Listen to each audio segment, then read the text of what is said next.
সালটা 2025। বছরটা এই জন্য গুরুত্বপূর্ণ কারণ এই সময় দাঁড়িয়ে সব কিছুই হচ্ছে ভার্চুয়ালি।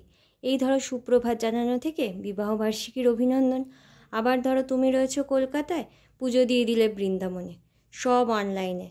মনময় সিংহের এক রান্নাঘরে রান্না হচ্ছে, তা শিখছি কর্ণাটকে বসে। আবার চক্ষুর ইন্দ্রিয় দিয়ে চেখে তার ডিলিশিয়াস বলে মনে হচ্ছে। টাকা চলে এলো, গিফট চলে এলো, সব অনলাইনে। ব্যাঙ্গালোরে বসে দর্শন হয়ে গেল রাজপুরের মা বিপত্তারিণীর, তাও সম্ভব। তাই ভাবলাম দূরত্ব আর কোনোভাবেই বাধা হতে পারে না। সকাল সকাল ভাইকে ফোঁটা দিলাম ভিডিও কলে। হয় নতুনত্বের সাথে ধীরে ধীরে অভিযোজন বা অ্যাডাপ্টেশন, নয়তো এলিমিনেশন।